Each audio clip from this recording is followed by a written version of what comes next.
Hi and welcome back to Cut the Crackle. This is going to be a quicker review than usual. I know there's a lot of LEGO YouTubers who have already reviewed this set in detail, and even though I picked mine up at the midnight launch at Leicester Square, London, I'm a bit late to getting around to actually reviewing this set. By the way, if you haven't already, be sure to check out my vlog of the event. So this video will be less a detailed look and more an overall summary of my own thoughts and opinions on the set. And right off the bat, I'll be honest, I really like this. For those of you who don't know, what we have here is the buyer's house, both as it appears in the real world or our world, and also in a hellish alternate dimension known as the Upside Down. So much could have gone wrong with the idea of having a build that can be turned 180 degrees, but the construction that has gone into this is just fantastic. I mean, I'm still just so impressed with how Hopper's police truck is able to just stay like that, even upside down. Maybe I've gone a little ahead of myself.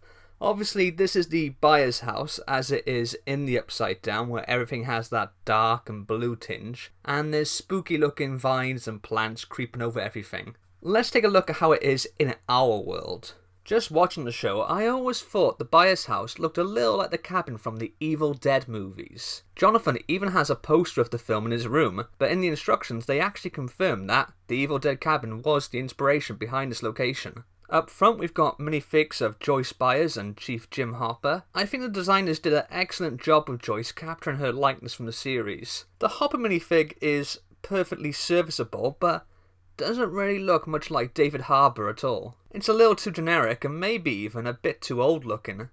It's not a bad minifigure, but it just doesn't have that instant recognisability, which is a shame because Hopper is one of my favourite characters. Inside you have this great recreation of the Ouija wall with the fairy lights Joyce uses to communicate with Will whilst he's trapped in the Upside Down. That is a large sticker rather than a printed piece, but I can let that pass. I also like the inclusion of this little bear trap build that Jonathan and Nancy put down, two characters strangely omitted from this set. If we take a step back, you can see that the interior doesn't really follow the layout of the cabinet as it is in the show at all, and I'm fine with that. It makes sense to just include the most iconic areas of the house like the living room and Will's bedroom on the left, but the space on the right feels a little wasted. I'm not sure which part of the house this is supposed to be.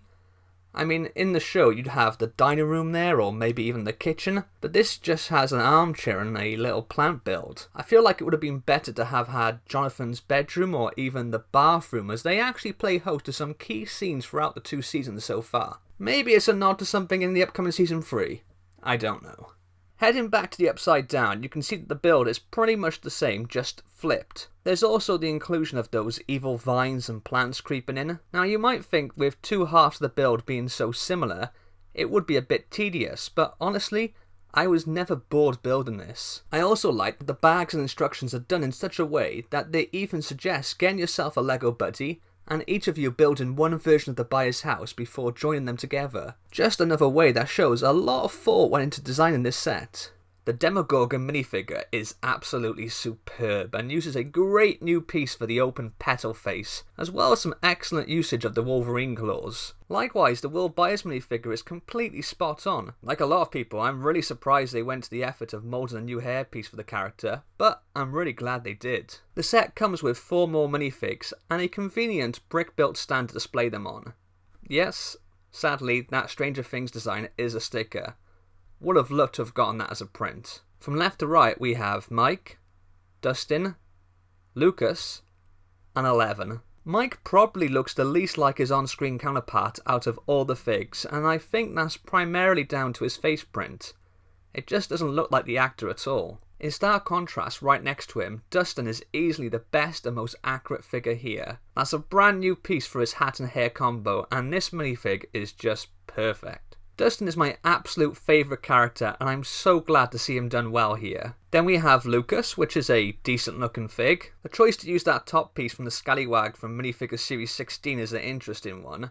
I get what they were going for, but I don't think it completely works. In its original usage, the top was meant to represent a bald head, but here they've recoloured it to be Lucas's hair, and the smooth texture is just too jarring. Finally, we have 11, or Elle. This figure is pretty well done, featuring the costume she wears through most of Season 1. I would have liked to have an alternative expression, showing her using her powers, but How do you show a nosebleed on a minifigure? I don't think that hairpiece is quite right either for the wig she wears. It would have been nicer if they found some way to depict her shaved head, but overall, she's a decent enough minifig.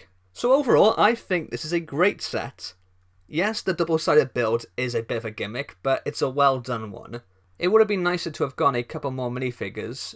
Jonathan and Nancy's absence is quite noticeable, but then arguably, if you included those two, you'd also have to bring in Steve.